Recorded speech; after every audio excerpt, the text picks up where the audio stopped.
Okay, so good afternoon to all. Uh, Please check I'm audible and screen is visible.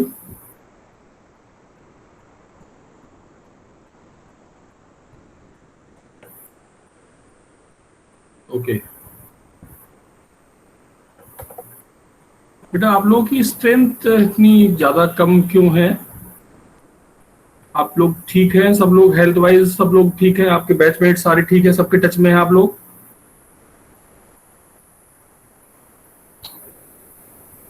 अपने friend से आप लोगों की बात होती है?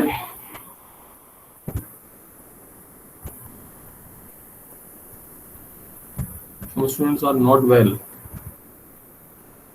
बेटा सिचुएशन बहुत ज़्यादा खराब है, बहुत ज़्यादा ख्याल रखिए, बहुत ज़्यादा दिक्कत है। आप सोच नहीं सकते हैं, मुझे नहीं पता आप लोग कहाँ पे हैं, लेकिन बट कानपुर की हालत तो मतलब हॉरिबल रियली। मतलब कोई मेडिकल फैसिलिटीज नहीं है, सभी हॉस्पिटल फुल है, ऑक्सीजन नहीं है, दवाइयाँ मिलना बंद हो गई हैं, मेडिकल स्टोर्स पे लंबी लंबी क्यू लगी हुई है। तो बहुत ज़्यादा पोजीशन खराब है। तो बेटा आप लोग बहुत ज़्यादा ख्याल रखिए, अपना ख्याल रखिए, अपने फैमिली मेंबर्स का ख्याल रखिए। स्पेशली कोई सीनियर सिटीजन है तो उनको कतई बाहर मत निकलने दीजिए किसी भी केस में। कंडीशन बस्ट है, आप सोच भी नहीं सकते हैं। जो आप देख रहे हैं पेपर में या मीडिया में जो आ रहा है वो जस्ट 1/10 अज्यूम करके चलिए। सिचुएशन बहुत ज्यादा वर्स्ट है, तो आप लोग बहुत केयरफुल रहिए। वीक में कोशिश करिए कि एक आधी बार यदि आप निकले, ऑब्वियसली निकलना पड़ेगा आपको, सब्जी लेनी होगी, राशन लेना होगा, दूध लेना होगा, ब्रेड लेना होगा, बट लेकिन कोशिश मत, ऐसा नहीं कि रोज आप टहल रहे हैं बाजार में, सड़क पे टहल रहे हैं, प्लीज इसको अवॉइड करिए। सिचुएशन बहुत ज्यादा खराब है। आप सभी लोग अपना ख्याल रखिए, और जो उसकी मदद जैसे भी कर सकते हो किसी भी तरह से अपनी विद प्रॉपर प्रिकॉशंस के साथ, तो प्लीज करिए उसको। ठीक है बेटा, तो हम लोग अटेंडेंस अभी तक केवल 20 स्टूडेंट्स आए हैं। चलिए एनीवे अब स्टार्ट करते हैं। तो today we will try to solve some unsolve problem of chapter 7, that is micro program control unit. Okay,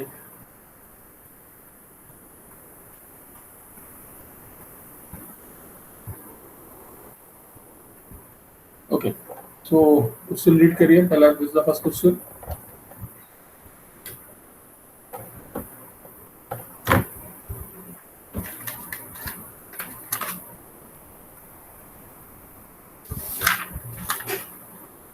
So now, in this question, basically, just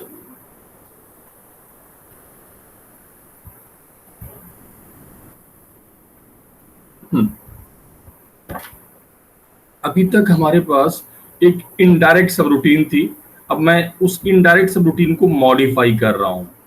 अब मैं इनडायरेक्ट नहीं कॉल कर रहा हूँ, now I am calling indirect to, INDR2, this is the name of subroutine. Obviously वो indirect के लिए ही है, बट जो आपकी एड इंस्ट्रक्शन है उसको कुछ इस तरह से लिखा गया है। आपको ये बताना है कि आपका इनडायरेक्ट टू क्या होगी। इससे पहले मैं नॉर्मल लिखता हूँ, जरा नॉर्मल हमारा ऐड, इससे पहले हमारा ऐड क्या था वो देख लेते हैं, और हमारा नॉर्मल इनडायरेक्ट था वो क्या था। तो ऐड वाले केस में हमने क्या किया था, no operation I call indirect, ये कॉल किया था। इससे क्या हो रहा था, आपका इफेक्टिव इनडायरेक्ट सबरूटीन में जाके आपका इफेक्टिव एड्रेस आ जा रहा था। मैं उसके बाद क्या कर रहा था, ऑपरेंड को रीड कर ले रहा था। So read unconditional jump next, operand आपका रीड हो गया। उसके बाद एडिशन परफॉर्म कर दे रहा था, ऐड अनकंडीशनल जंप फैच, ये आपकी थी एक्चुअल ऐड। अब आपकी ऐड ये हो गई है। अब ऐड को उसने किसी पर्सन ने इस तरह से लिखा है, राइट। इस केस में जो पुराना ऐड था उस केस में जो हमारा इनडायरेक्ट था वो लिखते हैं। इनडायरेक्ट क्या था, इनडायरेक्ट केस में जैसे आपने कॉल किया था, आप सीधे सबरूटीन पे पहुंच रहे थे, और वहां पे पहुंचने के बाद आप सीधे क्या कर रहे थे, बताएंगे बेटा, आप लोग में से कोई बताएगा?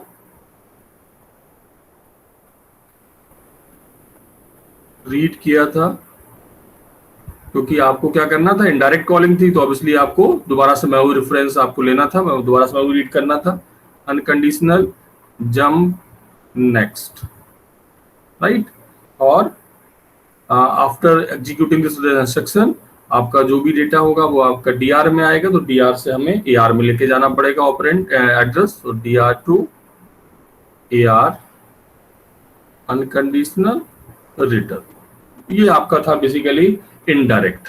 याद करिए जरा इसको, ये ठीक है बेटा, ये पुराना केस है, इज द ओल्डर वन जो अभी तक हम लोग डिस्कस करते आ रहे थे। नाउ किसी पर्सन ने ऐड को इस तरह से लिख दिया, ऐड पे पहुंचे और यहां पे लिखा उसने read I call indirect.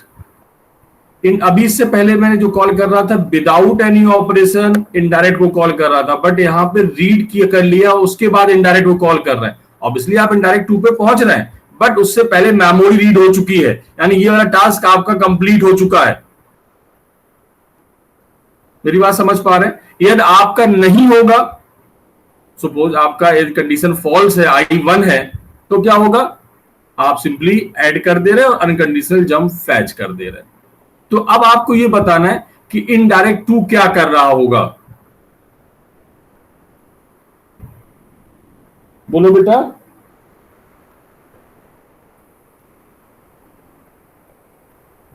Indirect 2 के बारे में बताएंगे, क्या लिखे? आप लोग मुझे सुन पा रहे हैं? प्लीज रिस्पॉन्ड करिए। INDR2 बताइए बेटा।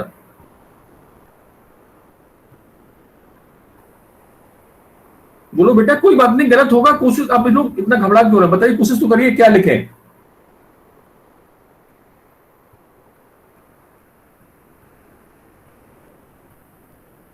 दोबारा समझने की कोशिश करिए। देखिए, जो पुराना वाला केस था उसको पहले ध्यान समझिए हो क्या रहा था। सबसे पहले मैंने कोई टास्क कोई मैक्रो एग्जीक्यूट नहीं किया और आई पे कंडीशन बनाई and we are calling indirect subroutine. Indirect subroutine में होके जाके क्या हो रहा है, वहां पे जाके आप मेमोरी रीड कर रहे हैं। क्यों रीड कर रहे हैं? Obviously you required effective address. अब दोबारा से आपको दोबारा से इनडायरेक्ट है तो ऑब्वियसली आपको इफेक्टिव एड्रेस भी आपके पास नहीं है, so you are executing read statement, read macro operation and unconditional jump next, and after that just transfer the content of DR to register AR and return to back to add. और add में आके क्या किया मैंने, read कर लिया, actual operand आ गया, उसके बाद unconditional jump next and add unconditional jump fetch. अब आपको मुझे बताना है कि इस तरह से ऐड लिखा जा रहा है तो इनडायरेक्ट 2 क्या होगा।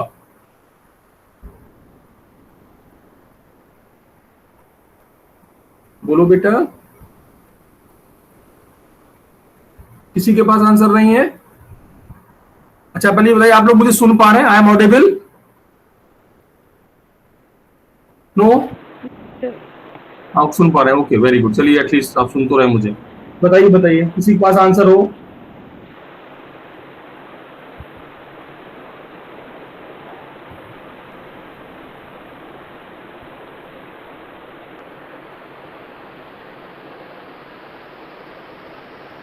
बोलो बेटा।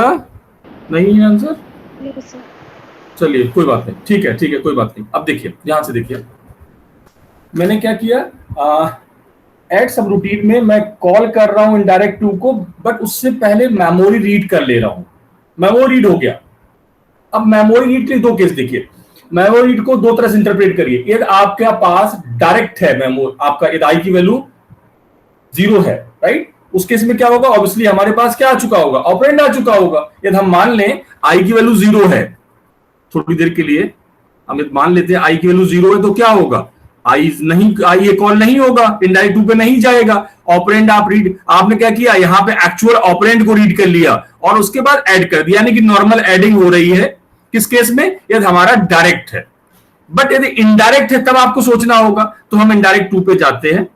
रीड हो चुका, रीड का मतलब क्या हुआ, रीड करने का मतलब हुआ आप मेमोरी रीड कर चुके हैं और कंटेंट आपका कहां आ चुका होगा, डीआर में आ चुका होगा। लेकिन आपको इफेक्टिव एड्रेस कहां चाहिए था, एआर में चाहिए था। तो मैं डीआर से कंटेंट उठा के एआर में रखता हूं, DR to AR unconditional jump fetch. ये तो हुआ इफेक्टिव एड्रेस आ गया यार का, लेकिन जब मैं वापस जाऊंगा तो ऐड पे आ जाऊंगा, अभी तक ऑपरेंड रीड नहीं हुआ है, तो एटलीस्ट मुझे ऑपरेंड भी रीड करना पड़ेगा। So I am reading here operand read unconditional return. ध्यान से देखिए बेटा इन दो लाइंस को, ये आपका नया इनडायरेक्ट ट्रू हो गया। समझने की कोशिश करिए क्या कहा जा रहा है, मैं ऐसा क्यों लिख रहा हूं। दोबारा मैं एक बार एक्सप्लेन करता हूं। फर्स्ट केस में दोबारा समझने की कोशिश करिए, एक बार और ट्राई कर रहा हूं मैं। सपोज आई की वैल्यू 0 है, आई की वैल्यू 0 का मतलब क्या हुआ, आपका ये कॉल स्टेटमेंट नहीं होगा, आप इनडायरेक्ट ट्रू पे नहीं जाएंगे, ओके। बट रीड से क्या हो चुका होगा, आपका एक्चुअल ऑपरेंड आपका डीआर में आ चुका होगा। डीआर में आपका इस समय क्या होगा, डेटा होगा, ये आपका आई की वैल्यू 0 है, ओके। उसके बाद मैं ऐड कर दे रहा हूं और जंप पे फैच पे जंप कर जा रहा हूं, तो ओके, यानी ठीक है, ऐड वाला काम ठीक हो रहा है यदि आई की वैल्यू 0 होती है। बट सपोज आई इज 1, उस केस में हम रीड कर चुके हैं, रीड करने से हमारा डेटा कहां गया, डीआर में। उस डीआर का कुछ पोर्शन है जो लोअर साइड है, वो आपका क्या है, एड्रेस पार्ट है। उस एड्रेस पार्ट को मुझे कहां रखना पड़ेगा, एआर में, बिकॉज इज द एड्रेस। तो हम क्या कर रहे हैं, इनडायरेक्ट टू में आके डीआर से एआर में लेके जा रहे हैं, और अनकंडीशनल जंप, यहां फैच नहीं, सॉरी मैंने गलत लिखा, अनकंडीशनल जंप नेक्स्ट, नेक्स्ट पहुंच रहा हूं, और नेक्स्ट पे पहुंच क्या कर रहा हूं, अभी क्या हुआ, आपका इफेक्टिव एड्रेस तो यार में आ गया, लेकिन ऑपरेंड रीड नहीं किया गया। यदि हम यहां से वापस जाएंगे, जब हम ऐड में वापस जाएंगे, तो हमारे पास ऑपरेंड हमारे पास होना चाहिए, क्योंकि हम डायरेक्टली ऐड करना चालू कर रहे हैं। तो इसलिए मैं यहां पे रीड कर रहा हूं अनकंडीशनल रिटर्न। बेटा आप लोग समझ पा रहे हैं, प्लीज बताइए मुझे। Yes sir. क्लियर है? Yes sir. चलिए वेरी गुड, ठीक है। चलिए अगला क्वेश्चन लेते हैं, पढ़िए।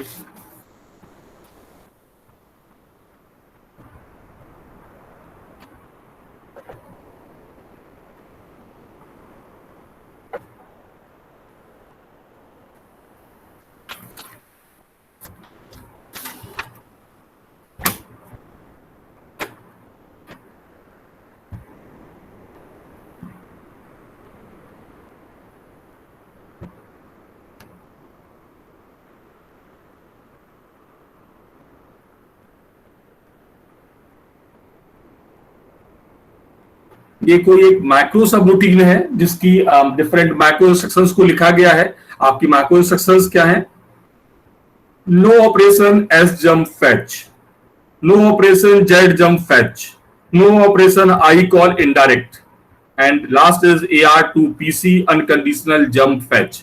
आपको ये बताना है कि ये मैक्रो सब रूटीन क्या कर रही है, आपका क्या टास्क परफॉर्म करेगी। ये जो मैक्रो प्रोग्राम लिखा हुआ है, मैक्रो इंस्ट्रक्शन लिखा हुआ है, सब रूटीन है, इस सब रूटीन का क्या काम है। यदि हम इसको ओवरऑल देखें तो फाइनली ये क्या टास्क परफॉर्म कर रही होगी, इसको हम सिंपल यदि हम इंस्ट्रक्शंस के फॉर्म में लिखें तो आपकी इंस्ट्रक्शन क्या हो रही है, क्या टास्क परफॉर्म हो रहा है।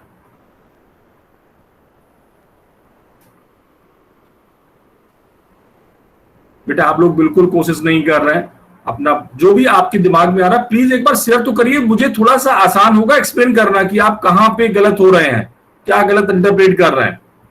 केवल आप शांत बैठे रहेंगे तो थोड़ा सा मैं कोई मैजिशियन नहीं हूं कि मैं समझ पाऊं कि आपके दिमाग में क्या चल रहा है, क्या आप समझ पा रहे, क्या नहीं समझ पा रहे। तो प्लीज अपने जो भी आपके थॉट्स हैं शेयर करिए।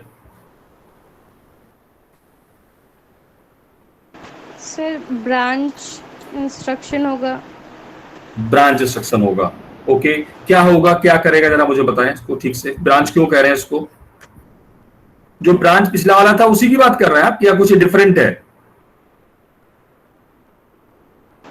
सर थोड़ा डिफरेंट है मे बी। ओके, तो क्या डिफरेंट है जरा मुझे बताएं।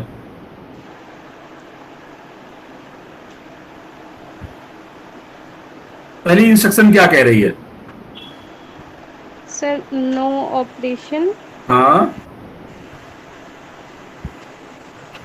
एस जंप फैच, इसका क्या मतलब हुआ, यदि एग्जीक्यूट होती है, करेक्ट होती है एस कंडीशन, ये क्या, इसका क्या मतलब है, क्या कहना चाह रहा है जो प्रोग्रामर है, वो क्या करना चाह रहा है। सर अगर AC नेगेटिव है, AC के कंटेंट नेगेटिव है, हाँ, तो हमारा कंट्रोल फैच माइक्रो इंस्ट्रक्शन अगली इंस्ट्रक्शन की फैच पे, यानी कि यदि एस आपका नेगेटिव है, राइट, एस सॉरी एस यदि आपका 1 है और AC कंटेंट आपके नेगेटिव है, तो अभी मुझे कुछ भी नहीं करना, सीधे कंट्रोल आप फैच पे अगली इंस्ट्रक्शन को फैच कर लीजिए। इसका मतलब हुआ एसी के कंटेंट, यानी हम इसको कुछ इस तरह से लिखें, इफ यानी इसका मतलब हुआ, मैं कुछ इस तरह से लिखने की कोशिश कर रहा हूं पहले केस में, if AC is less than 0, negative का मतलब less than 0, then do nothing else. Next अगला अगली लोकेशन पे हम जाएंगे। एक मतलब हुआ क्योंकि आप फैच कर रहे हैं, इसका मतलब क्या हुआ, डू नथिंग, कुछ भी नहीं कर रहे, no operation as jump fetch. यदि AC के कंटेंट लेस देन 0 होते हैं, हम कुछ भी नहीं कर रहे हैं। ओके, अगली सपोज ये कंडीशन, अच्छा यदि ये कंडीशन फॉल्स होती है तभी हम अगली कंडीशन पे जाएंगे, यानी आपका AC यदि पॉजिटिव है तो हम अगली कंडीशन में पहुंचेंगे। ओके, चलिए आगे अगला इंस्ट्रक्शन बताइए, अगला क्या कह रहा है,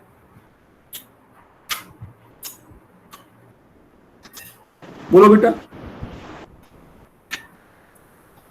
बोलो बोलो, कोशिश करो कोशिश। हाँ, AC के कंटेंट 0 होगा तो if AC is 0, okay, then again nothing. Yes sir. Okay, अब अगली कंडीशन पे हम कब पहुंच रहे हैं, जब आपका दोनों कंडीशन ये ट्रू, ये दोनों कंडीशन फॉल्स है, तब हम पहुंचेंगे थर्ड इंस्ट्रक्शन पे। यानी कि हम जब थर्ड इंस्ट्रक्शन पे पहुंच रहे हैं, ध्यान से समझिए, मैं यहां ये इंपॉर्टेंट पॉइंट है, जो थर्ड इंस्ट्रक्शन आपकी no operation I call indirect, ये तभी एग्जीक्यूट होगी जब आपका S 0 होगा और आपका Z 0 होगा, अदरवाइज हम थर्ड इंस्ट्रक्शन पे नहीं पहुंच सकते। रीजन, क्योंकि आपका पहले केस में S 1 हुआ तो हम फैच पे चले जाएंगे, कंट्रोल खत्म हो गया, हमें आगे फर्दर इंस्ट्रक्शन को इसको छोड़ चुके हैं, इंस्ट्रक्शन का हमें कुछ नहीं करना है, राइट, क्योंकि आपका फैच का मतलब फैच सबरूटीन में कॉलिंग कर दिया, अगेन वो जो भी वैल्यू होगी रीड करना चालू करेगा। सेकंड इंस्ट्रक्शन क्या कह रही है, यदि आपका Z1 हुआ then again do nothing, again fetch पे पहुंच जा रहे हैं, यानी थर्ड इंस्ट्रक्शन पे पहुंचने का मतलब है योर S is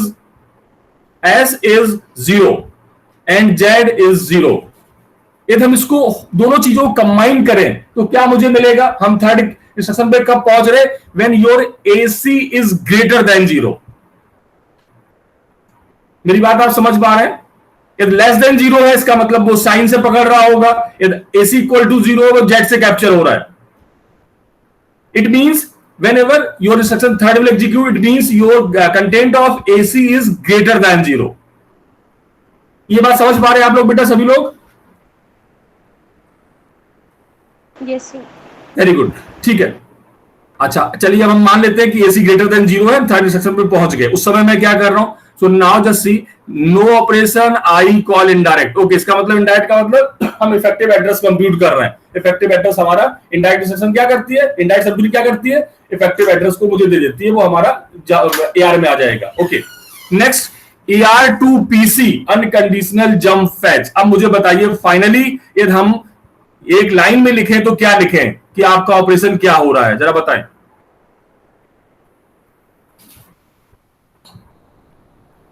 जब इसको एक लाइन में लिखा जाए तो किस तरह से लिखेंगे, if AC is greater than 0 then क्या करना है बताइए, ये देन वाला पार्ट कंप्लीट करिए।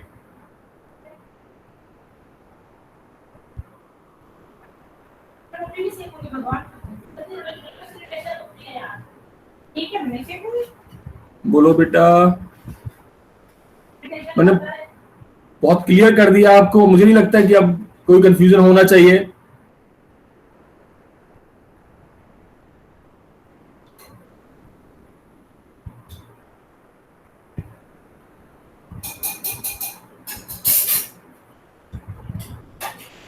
नहीं समझ में आ रहा अभी भी? सर इफेक्टिव एड्रेस कैलकुलेट करना होगा अगर AC ग्रेटर देन 0 है तो। नहीं तो इफेक्टिव एड्रेस कहां जा रहा है,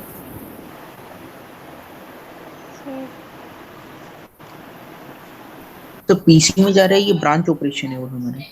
नहीं तो यहाँ पे क्या लिखे, देन में क्या लिखे, देन जो मैंने यहाँ पे फिल इन द ब्लैंक आपका, इसको फिल करिए। If AC greater than 0 then what, then sir call indirect. Call indirect कहां हो रहा बेटा, मैं पूरे कंप्लीट सबको सारी इंस्ट्रक्शन को एग्जीक्यूट करने के बाद ऑपरेशन लिख रहा हूं, फाइनली ऑपरेशन क्या हो रहा है sir AR2PC। AR to PC, और AR में क्या है आपका effective address, that may be direct और इनडायरेक्ट।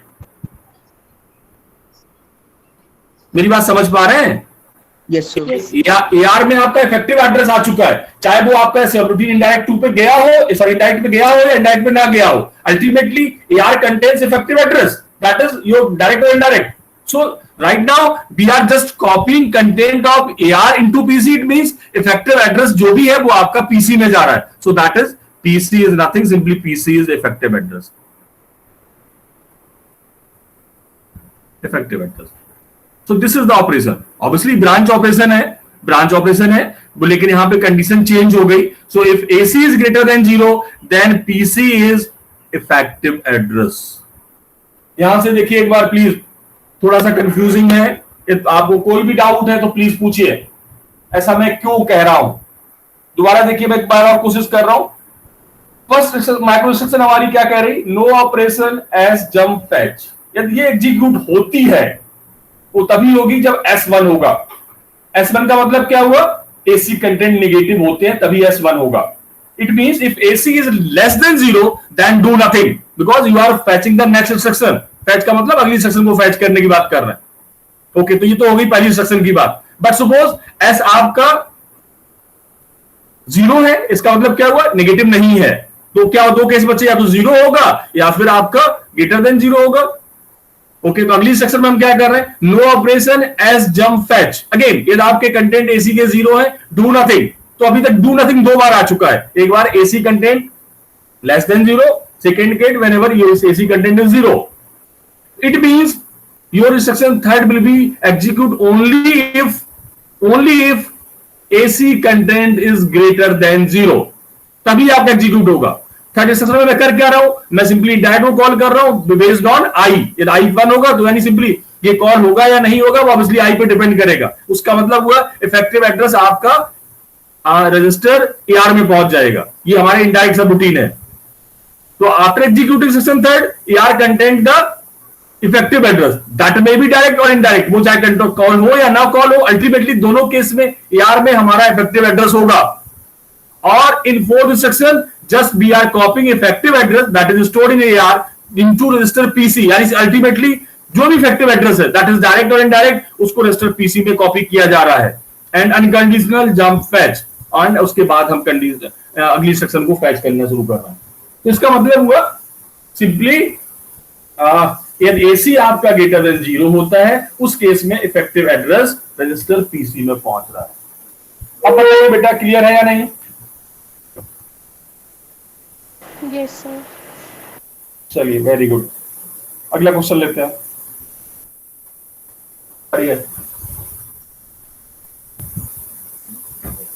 तो दिस इज योर फिगर 7.2. मैंने इस पर रख दिया स्क्रीन पे जिससे कि आपको कंफ्यूजन ना हो किस कॉन्टेक्स्ट में बात की जा रही है.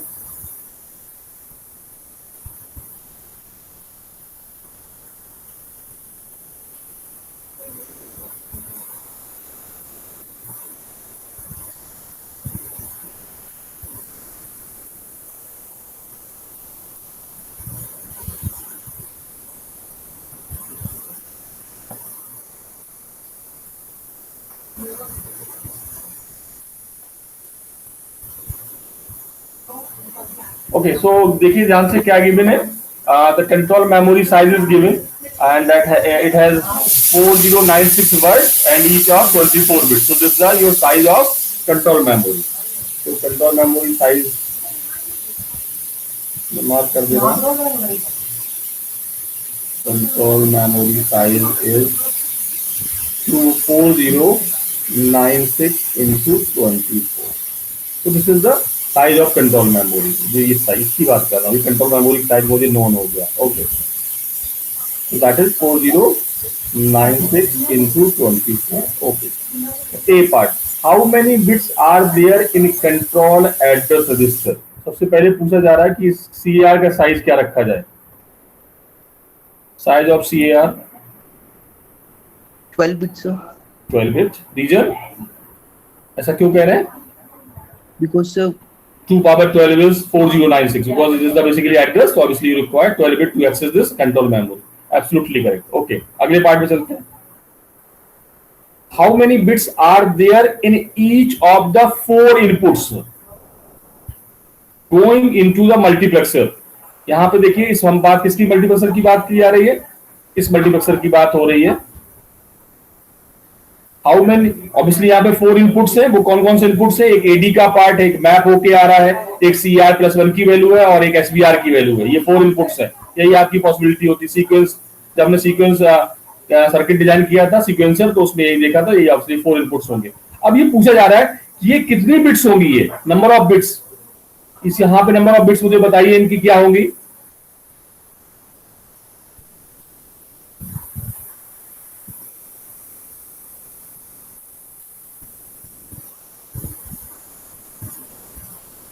ये सिंगल बिट है या मोर देन 1 बिट है? 12 बीट होंगी सर। 12 बिट होंगी। रीजन, क्योंकि ऑब्वियसली देखिए वो इसमें आ क्या रहा है, incremented value of CAR। Obviously वो आपका CR का 12 बिट का एड्रेस है, तो ऑब्वियसली इंक्रीमेंटेड वैल्यू 12 बिट की होगी। SBR, ऑब्वियसली SBR भी 12 बिट का होगा। मैप वाला भी, मैप पे करने के बाद आउटपुट से आप 12 बिट का एड्रेस फॉर्म करेंगे। एड्रेस वाला AD वाला पार्ट वो भी 12 बिट का होगा। तो बेसिकली यहाँ पे सारे जो इनपुट्स हैं, that is not a 1 bit. But आपने यहाँ मल्टीप्लेक्सर का याद है आपको, 2 सिलेक्शन लाइन ली थी आपने, S0 S1। ये आपने जूम किया था कि 4 इनपुट्स है। Now you are saying each input of 12 bit, यानी कि जो इनपुट हो रहा है तो कितना हो गया, 12 प्लस 12 प्लस 12 प्लस 12, यानी 48 बिट्स आप इनपुट कर रहे हैं। ये हो क्या रहा है? अभी तक आप इस मल्टीप्लेक्सर को आपने सॉल्व किया था पिछले केस में, तो आपने वो फंक्शन निकाल दिया था, बुलियन फंक्शन S0 S1 के लिए, ये अज्यूम करते हुए कि आपके 4 इनपुट्स आ रहे हैं और जो कंडीशन थी आपकी T और जो भी आपके अंदर इनपुट्स थे उसके बेस पे आपने कंप्यूट कर लिया था। बट उस समय हम ये अज्यूम कर रहे थे कि 4 बिट है, now you are saying 48 bits. क्या ठीक है? तो बेटा कुछ लोग कह रहे हैं सर जो भी कर रहा है कर लीजिए, चाहे वो 12 बिट रखिए या 4 बिट रखिए, हमारी सेहत में कोई फर्क नहीं पड़ रहा। अरे बोलो भाई, क्या होना चाहिए?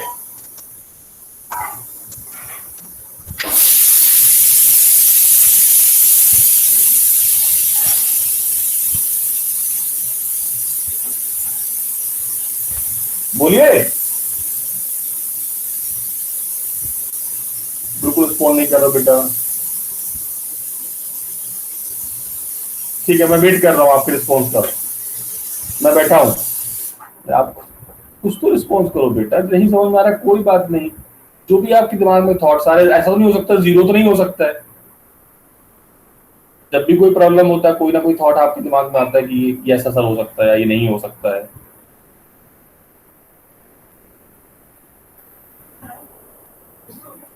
मल्टीप्लेक्सर 12 बिट का होगा। मल्टीप्लेक्सर 12 बिट का होगा। मल्टीप्लेक्सर का साइज कैसे लिखा जाता है? मल्टीप्लेक्सर कैसे लिखा जाता है? साइज, मल्टीप्लेक्सर साइज क्या होता है? साइज बताइए मल्टीप्लेक्सर, कुछ एग्जांपल बताइए। 8x1, 4x1, 16x1, 2x1। तो यहाँ पे 16 बिट का मतलब क्या, 12 बिट का मतलब क्या हुआ?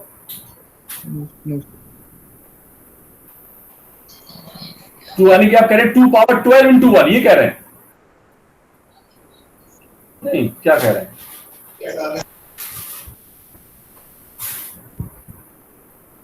बोलो बेटा।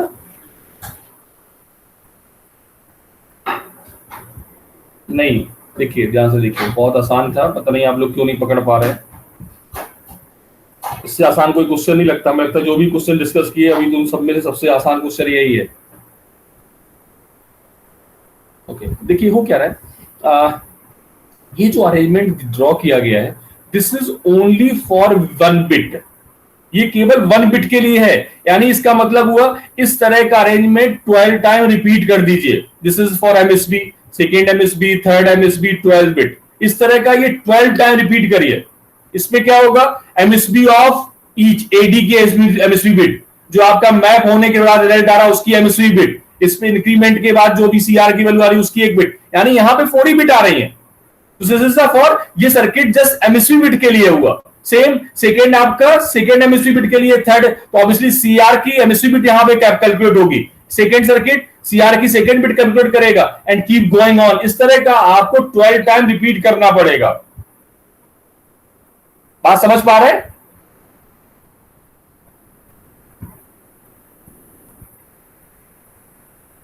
अरे इतना तो बोल सकते हो हाँ या ना। Yes sir. तो क्या सिंपली जो मैंने सर्किट यहां ड्रॉ किया, this is only for one bit. One bit means for जो भी पॉसिबिलिटीज हमारी थी, 4 पॉसिबिलिटीज थी, बिट में B from CAR, CR plus 1, bit में बी फ्रॉम एसबीआर, बिट में बी फ्रॉम एडी, बिट में B from map circuit, right. तो obviously this is only for one bit. तो इस तरह का सेम सर्किट हम 12 टाइम रिपीट कर दे रहे हैं। तो यानी आप इसको मान लें कि आपका एमएसवी है, तो आपका इसी तरह का सेकंड एमएसवी के लिए, थर्ड एमएसवी के लिए, फोर्थ एमएसवी। ये मैं आपको इसलिए बता रहा हूं क्योंकि जब आप सर्किट इंप्लीमेंट करने जाएंगे तो प्लीज इसको कंसीडर करिए, अदरवाइज फंस जाएंगे। चलिए सी पार्ट देखिए।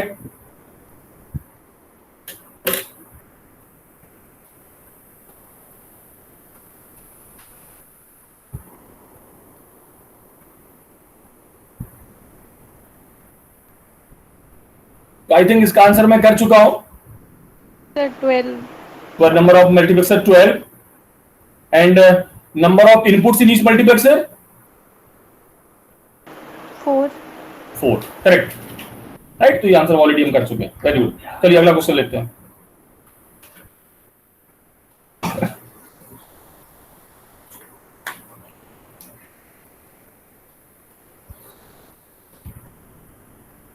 आपके पास बुक होगी या फिर आपके पास नोट्स होंगे, कॉपी होगी, जल्दी से उसको ट्रांसलेट करिए और मुझे बताइए कि ये सब रूटीन क्या है।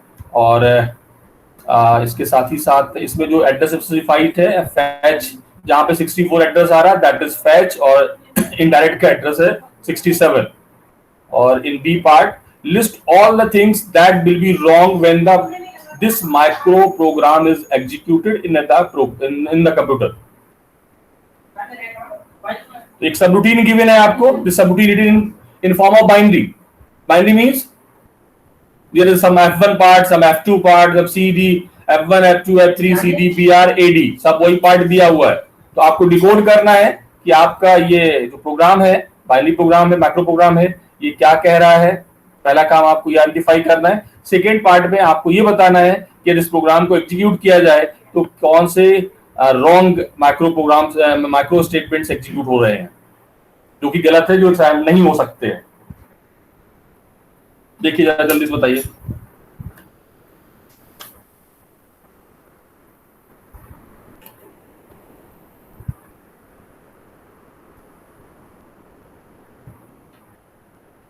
क्या करना है आपको? ये माइक्रो इंस्ट्रक्शन है। माइक्रो इंस्ट्रक्शन आपकी 20 बिट की होती है। 20 बिट की इंस्ट्रक्शन से उसमें आपका जो पार्ट थे वो आपके 3 पार्ट्स थे, F1 F2 F3।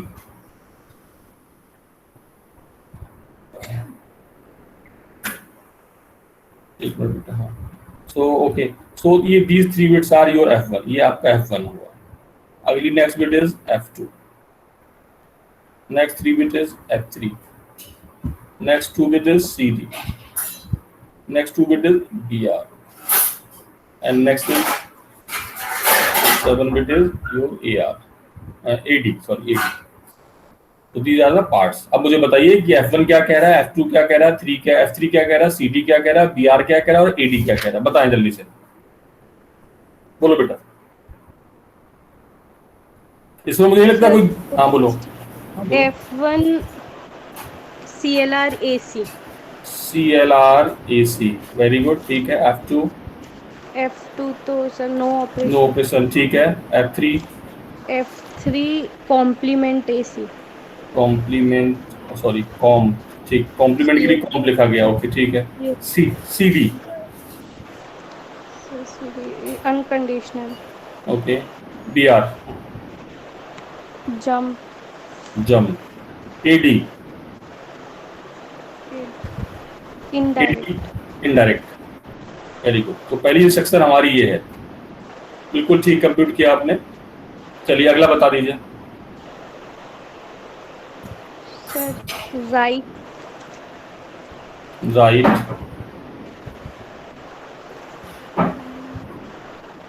कॉमा, और कोई ऑपरेशन भी है?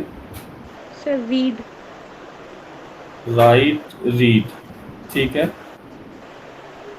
F3 में no operation, no operation,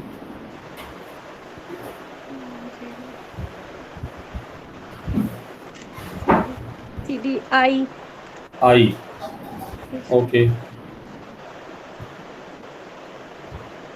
call, call, ठीक है,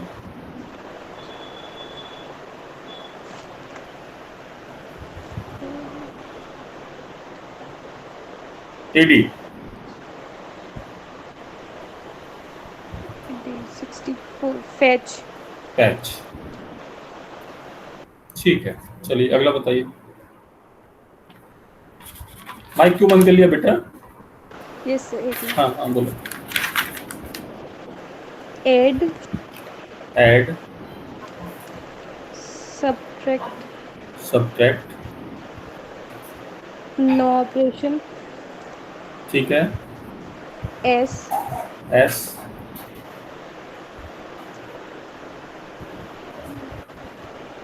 return, return, AD, AD, AD का एक्चुअली कोई रोल नहीं होगा बिकॉज रिटर्न में आपका एडी का कोई रोल होता नहीं है, राइट। तो इसको जो है उसका कोई मतलब नहीं, कुछ भी लिखा हो कोई फर्क नहीं पड़ेगा, ओके।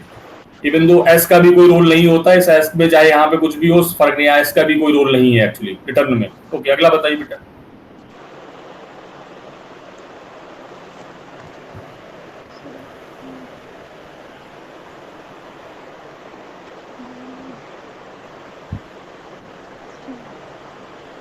वन जीरो वन देखिए F1 में, yes sir, sir DR to AR, DR to AR है, yes sir, sir DR 101 DR to AR है, ओके, DR टू AR मुझे पता नहीं है, आगे बोलो। 110 sir F2 increment DR, increment DR, ठीक है, F3 none, okay, Z, Z, DR map, map, okay. तो मैप में भी एडी का कोई रोल नहीं होगा, इवन दो जेड का भी कोई रोल नहीं है, तो जो भी वो लिखना था तो लिख दिया गया, इसका कोई मतलब नहीं, आपको इसका कोई सिग्निफिकेंट नहीं है, ओके। तो ये फाइनली हमारी जो इंस्ट्रक्शन है वो ये इस तरह की ये हमारे मैक्रो ऑपरेशन परफॉर्म होंगे।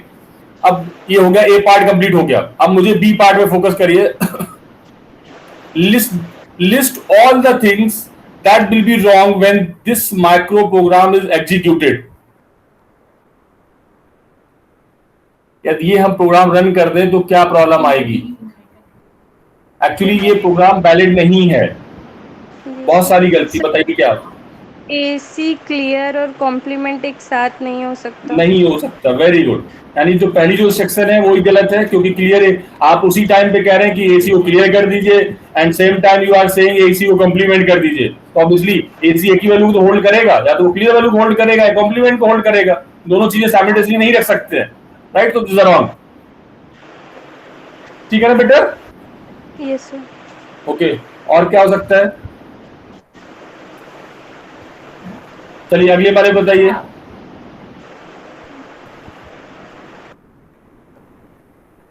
नेक्स्ट वाले केस में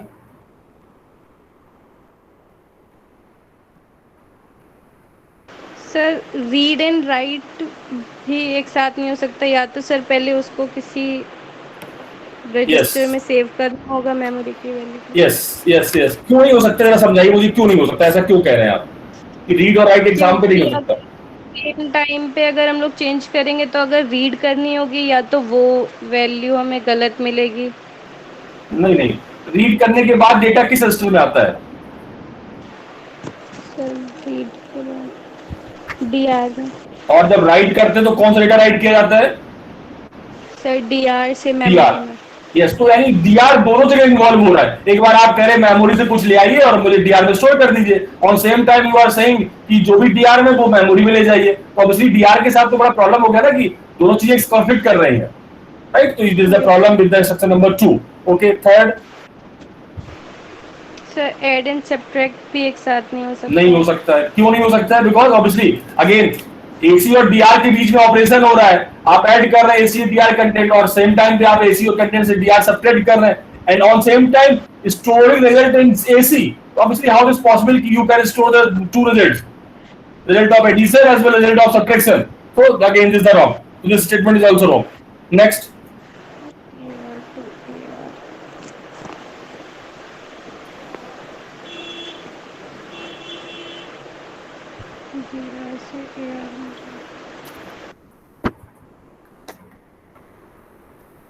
बोलो बेटा, बाकी लोग कुछ भी। ये हाँ बोलो। हो सकता है कि एक इंस्ट्रक्शन में हमारा DR 0 to 10 AR में जा रहा है और दूसरे में फिर DR को इंक्रीमेंट करा दे रहे हैं। एक मिनट रुकिए, देख रहा हूँ जरा क्या था। एक मिनट में थोड़ा सा कंफ्यूजन हो रहा है इसमें। क्या आपने F1 क्या था? 101 Yes. DR to AR, आप DR से AR में लेके आ रहे हैं। ओके, जरा अपना बेसिक आर्किटेक्चर देखिए, क्या उसमें ये पॉसिबल है दोनों चीज एक साथ में होना? DR से AR में लेके आ रहे हैं, ठीक है, एंड इंक्रीमेंट DR और DR को इंक्रीमेंट कर रहे हैं। ओके, तो आई थिंक इसमें मुझे कोई प्रॉब्लम नहीं दिख रही है, तो I think this the correct, ये ठीक है। ओके, यू आर राइट, क्योंकि ऐसा फिजिबल है, क्योंकि DR का कंटेंट ऑब्वियसली सेम टाइम पे करेंगे तो DR कंटेंट इंक्रीमेंट हो सकते हैं एंड ऑन सेम टाइम आप DR कंटेंट को AR में ले जा सकते हैं। तो इट्स ओके, ठीक है। बाकी लोग बेटा जरा देखिए, किसी कोई कंफ्यूजन तो पूछिए।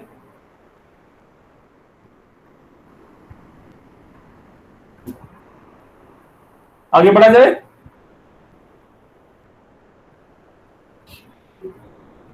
चलिए ठीक है, अगला क्वेश्चन लेते हैं, सुन पढ़िए।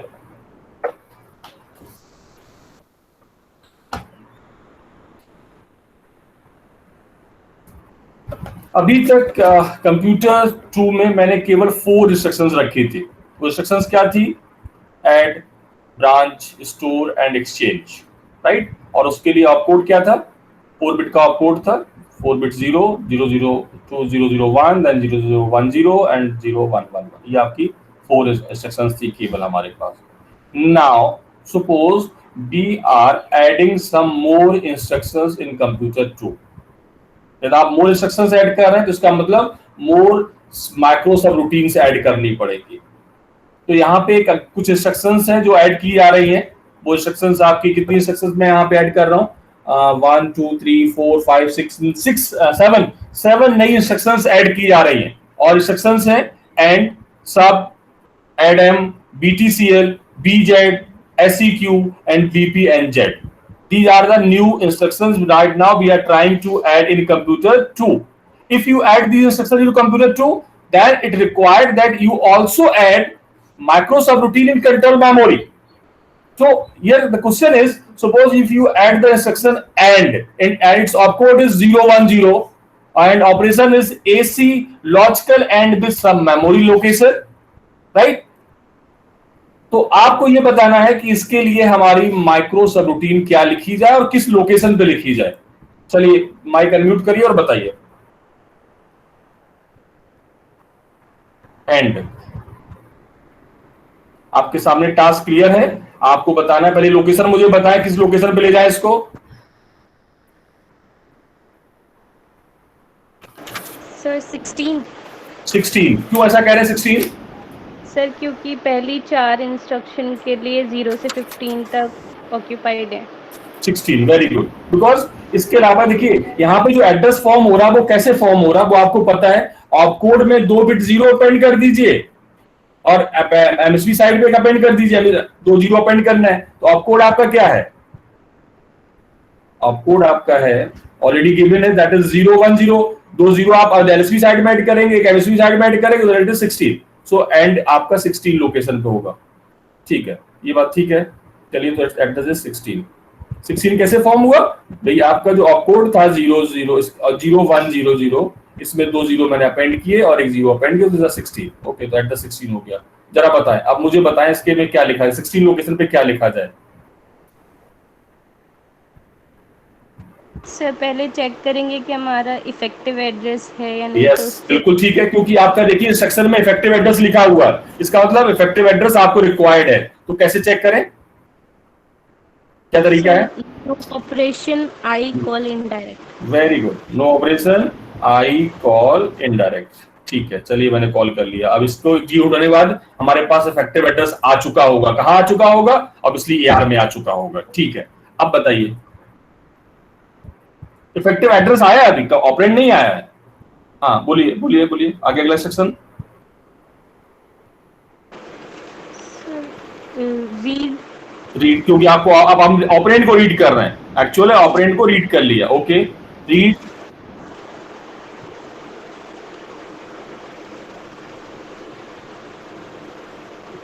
आगे बोलो। Unconditional unconditional jump next. Next. Next क्यों जा रहे हैं? सर क्योंकि अभी हमारा ये कंप्लीट नहीं हुआ है। नहीं हुआ, वेरी गुड। ठीक है, अब बताइए।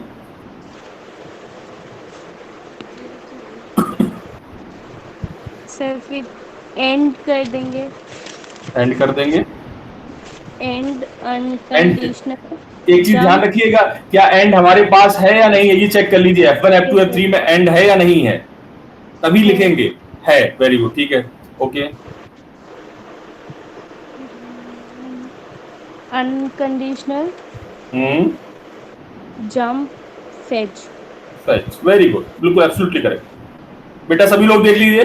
तो यदि हमारी एंड इंस्ट्रक्शन है तो उसके लिए ये माइक्रो सब रूटीन आपको कंट्रोल मेमोरी में ऐड करनी होगी एट मेमोरी लोकेशन 16 ऑनवर्ड। तो 16 17 18 पे आपकी ये इंस्ट्रक्शन आपकी ऐड हो जाएगी। ठीक है, तो ये था आपका पहली सेक्शन। अब मैं अगली सेक्शन ऐड कर रहा हूँ। चलिए अगले के लिए बताइए। कोई और बेटा, और कोई लोग कोशिश करिए। केवल नूर के अलावा कोई नहीं बोल रहा है। ऐसा लग रहा है क्लास में केवल मैं एक स्टूडेंट को पढ़ा रहा हूं।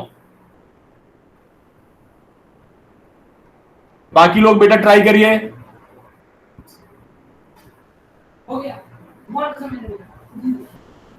सबके लिए बताइए बेटा, लोकेशन बताएं। कौन बताएगा?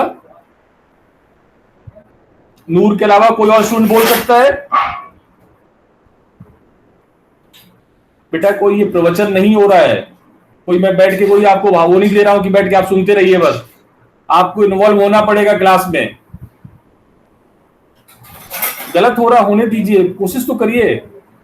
कोई और आगे आइए, बोलो बेटा। नहीं बोले, कोई बात नहीं बेटा। नूर नूर बोलो, आप ही से उम्मीद बची मुझे। बताइए एड्रेस, बताइए एड्रेस बताइए। 20। वेरी गुड, ठीक है 20 होगा। ठीक है, बताएं। सर फिर वो इफेक्टिव एड्रेस कैलकुलेट। ठीक है, तो no operation I call indirect. ठीक है सर फिर ऑपरेंड रीड करेंगे तो read read unconditional jump next. ठीक है, ओके। सर फिर सब्ट्रैक्ट, क्योंकि हमारे ठीक है, माइक्रोसॉफ्ट में है। ठीक है ठीक है। सर तो सब अनकंडीशनल जंप फेच। ठीक है ठीक है, तो इसी तरह से बाकी अभी 5 इंस्ट्रक्शंस आपकी रह रही हैं, तो उनको सब लिखने की कोशिश करिए। और उम्मीद कर रहा हूँ कि अब मैं यहीं छोड़ रहा हूँ, क्योंकि मैं उम्मीद कर रहा हूँ कि बाकी लोग भी इसमें इन्वॉल्व हों। तो जो भी आपको लग रहा है कि क्यों दिक्कत हो रही, क्यों नहीं आप पकड़ पा रहे हैं, थोड़ा समझने की कोशिश करिए। अगले लेक्चर में हम जो भी बचे हुए रिमेनिंग आपकी इंस्ट्रक्शन है इन सबके लिए लिखूंगा। नो डाउट थोड़ा सा कॉम्प्लेक्स होना चालू होगा। अब ये दोनों इंस्ट्रक्शन बहुत सिंपल थी, थोड़ी सी कॉम्प्लेक्सिटी बढ़ेगी। फॉर एग्जाम्पल अगर हम एड एम की बात करें तो देखिए इसमें रिजल्ट आपका मेमोरी में जा रहा है, तो अगेन किस मेमोरी में कैसे ले जाएंगे, तो वो तो सोचना होगा। ऑब्वियसली कहीं राइट ऑपरेशन होगा, क्या होगा वो सोचना होगा, राइट। सेम अगली बार में पीटीसीएल में मैं क्या कर रहा हूँ, एसी के साथ लॉजिकल एंड कर रहा हूँ कॉम्प्लीमेंट ऑफ सब ऑपरेंड, जो कि मेमोरी से आ रहा है। तो पहले मेमोरी रीड करना पड़ेगा, कॉम्प्लीमेंट करना पड़ेगा, लॉजिकल एंड करना पड़ेगा। ऑब्वियसली थोड़ी सी कॉम्प्लिकेशंस बढ़ेगी। और BZ is the branch instruction, SQ is also branch instruction। अगली BZ, BSEQ and TPNZ ये आपकी सारी ब्रांच इंस्ट्रक्शंस है, तो ऑब्वियसली इसमें आपको थोड़ा सोचना होगा। तो टेक योर टाइम तो यदि कोई डाउट अभी तक है जो मैंने डिस्कस किया तो प्लीज उसको पूछ लीजिए, अदरवाइज लीव कर जाइए। यदि किसी को कोई डाउट है तो पूछिए, अदरवाइज लीव कर जाइए।